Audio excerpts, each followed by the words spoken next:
Hey guys, what's good? So basically, I'm just back testing my SMC strategy. So basically, right now I'm looking at like all the highs and lows, higher highs, higher lows, higher highs, higher lows, right?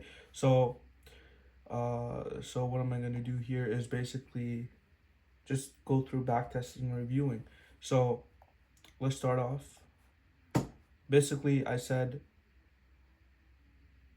this high right here and these low. Let's start with these two points, right? So how are we gonna know if price breaks to the upside? This is if people know this is supply and demand type, or you could call this support and resistance, right? Support and resistance, meaning if price breaks the resistance, if the price breaks the resistance, will go up. Price retest the resistance, which means if it just hits the resistance, form a bearish candle, it's gonna go down, or rejects this higher high.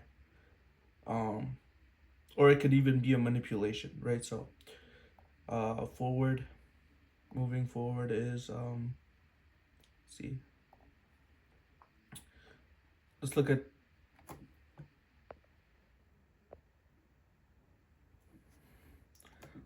these two for a second. I'm just gonna move my camera.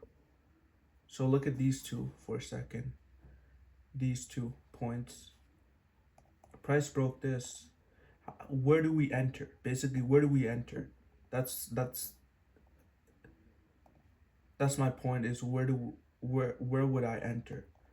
My entry would be here, right? Seeing this, price always moves a swing high and a swing low.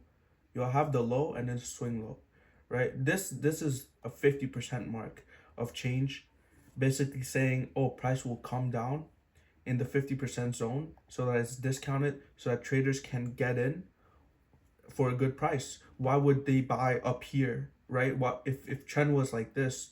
If trend was like this, why would you buy up here at a higher price, risking this to manipulate all the way down, right? So if this makes sense to you, if this makes sense to you, just come here. Let me come here. So when price has the swing, it makes us better because this is how where you put your stop is the previous low. So let's just say there's a lower low here, and then you're buying, right? You're buying. You entered here over this break of structure, bullish break of structure, and you put your stop loss here, and then you're targeting a 1 to 2, 1 to whatever, right, ratio.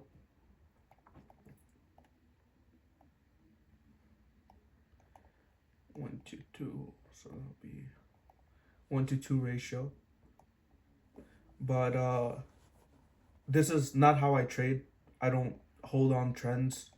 What I usually do is I take these increment setups, increments, right? So I'll take this here, break of structure, I'll buy, and then I'll see, oh, I'll put my stop around here or here. I'll put my stop here, right?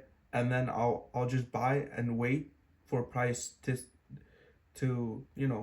until I take out my entry. So basically, I take this GAN box, I put it here. That's the 50% zone of the whole entire trend in a high time frame, in a high time frame criteria, right? So price hit here because that's basically the 50%. You also have the fair value gap. Fair value gap is here, here. I don't really like using the fair value gap, mainly because it confuses with the order block. The order block shows like, oh, where exactly the trend will, how much has a trend hit. Because sometimes with order blocks is like, yeah, you have a trend, and whatever.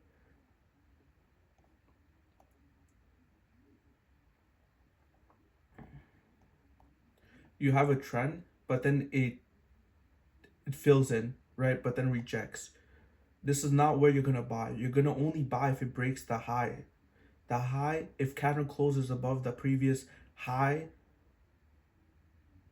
trend candle, then that's when you buy. So for instance, look at this.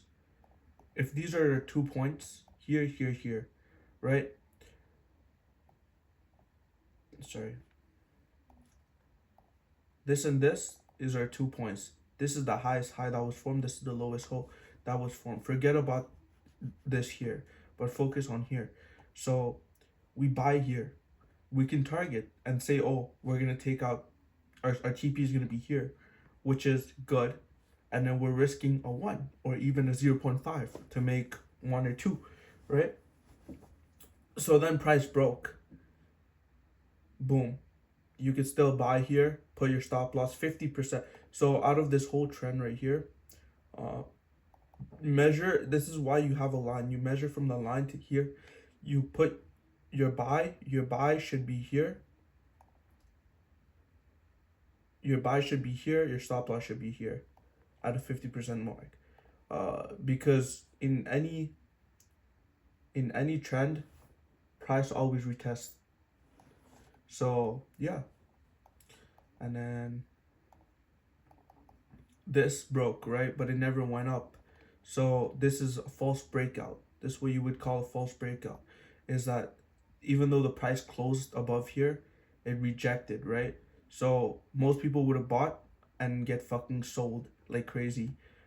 This is a huge candle, by the way, that people could make a lot of money from here. Then you would just yeah. So basically this creates a bearish close, back to the retracement or the swing, a bearish close. You could enter here. You're not entering here, you're entering here. And then you're selling all the way here, right? Or you can sell, sell here. All of this is just mess. This is what's going to confuse you guys, is all of these candles, these wicks, is going to absolutely confuse you guys. Focus on taking out the higher highs. Don't focus on taking out these incremental lows. Fuck it. If price is going to go and tap into this wicks, then whatever. And it reverses, then whatever. Retake a position. As long as you're getting a good trend, then you're chilling. So that's all I'm going to say for today.